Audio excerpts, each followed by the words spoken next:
Labas, čia Greta ir šiandien tau papasakosiu, kaip greitai ir lengvai pradėti kaupti trečioje pensijų pakopoje kartu su GoIndex. Pirmiausia, keliauju į GoIndex interneto puslapį ir ten surandu skiltį pensiją. Renkuosi trečią pensijų pakopą. Čia galėsime matyti trečios pakopos privalumus, fondų pasirinkimus, jų rezultatus ir kitą aktualią informaciją. O jeigu žodžiai fondai ir pakopa vis dar gąsdina, visada galime nemokamai pasikonsultuoti su GoIndex ekspertais. Paspaudus tapti klientu arba jeigu jau esate GoIndex klientas, jungiantis prie jau turimos savitarnos, privalome patvirtinti tapatybę. Aš renkuosi Smart ID, suvedu savo asmens kodą ir gavus pranešimą į mobiliąją programėlę patvirtinu tapatybę. Toliau pasirenku trečią pakopą ir fondą atsižvelgdama į rizikos toleranciją ir tikslus, kurių siekiu. Dabar supildysiu mokėjimų nustatymų skiltį.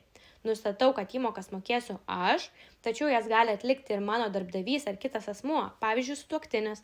Taip pat pažymiu, kad planuoju pervesti fiksuotą sumą į pensijų fondą bei nustatau mėnesinės įmokos dydį.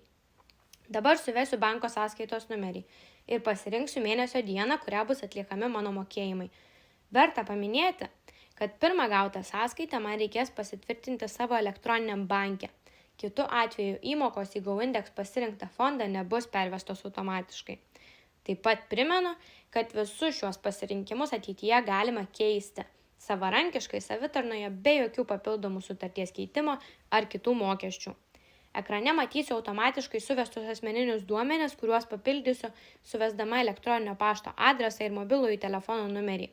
Taip pat įrašysiu savo namų adresą. Ir beliks tik suvesti papildomus duomenis pagal galiojančius Lietuvos Respublikos teisės aktus. Tai yra investicijų suma per metus, turto kilmė, metinės pajamos bei šalis, kurioje moku mokesčius.